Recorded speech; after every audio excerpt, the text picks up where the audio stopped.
Mr. Putin downplaying it as a special military operation. President Biden called it a premeditated attack and a brutal assault. Whatever you call it, a deadly war has broken out in Europe, and it's having a ripple effect across the globe. And here are the latest headlines. Russian forces have seized control of the Chernobyl nuclear power plant after a fierce battle. Mr. Biden ordering a series of stronger sanctions against Russia. European Union leaders then following suit. Meanwhile, the Pentagon said it was sending another 7,000 troops to Europe to help reassure NATO allies. All this as tens of thousands of people try to flee Ukraine through Poland. So much to unpack today. We're covering all angles of this crisis, from what's happening on the ground in Ukraine to local Ukrainian communities in our area, to the impact this war is going to have on your day-to-day life. We begin our coverage with Jim Dolan. He's in the newsroom. Jim?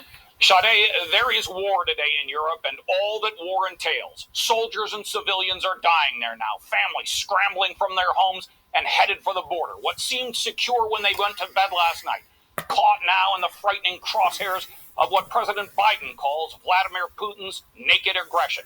And that today was on full display.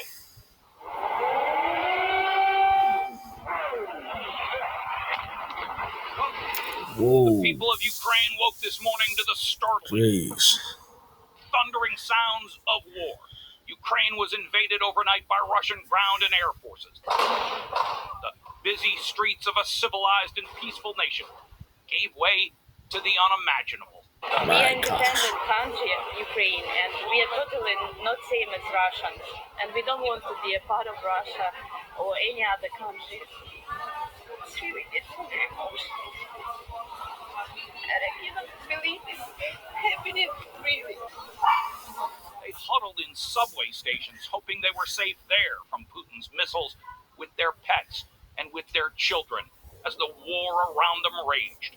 Russian attack helicopters were on the move at dawn, taking Ukrainian airfields. Soldiers came from the north through Belarus and from the south through Crimea, and they came by the hundreds across the 1,400-mile-long border with Russia. Putin is the aggressor. Putin kidding. This war. No kidding, now huh? He and his country will bear the consequences. State of the obvious. President Biden imposed stiff new sanctions against Russia and the Russian financial system today, but as even he acknowledges, sanctions inflict pain only gradually. Some of the most powerful impacts Kinda useless, will then. come over time as we squeeze Russia's access to financing. You're a waste of time, Biden. For strategic sectors of its economy, and degrade its industrial capacity for years to come. Go back to sleeping. Neighboring Moldova and Poland are bracing now for a flood of refugees already underway. Everybody is in Kiev now, and they are calling us and telling what is going on, and it's awful. My husband told me that I'm panicking, and it won't happen, and now it's true, and this is absolutely incredible. But at home, Ukraine says Russia is in for a fight.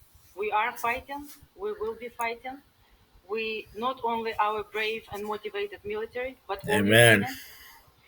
Keep fighting. We are protecting Ukraine's our got guts. and we will I give them stop. that. Well, taking Ukraine may come easy to the overwhelming Russian military. Keeping it will be a far different story. President Biden pointed out today that swift gains in territory often quickly give way to grinding occupation. Holding Ukraine may prove a far more formidable task. And there are hints now that Putin may even see some dissension at home.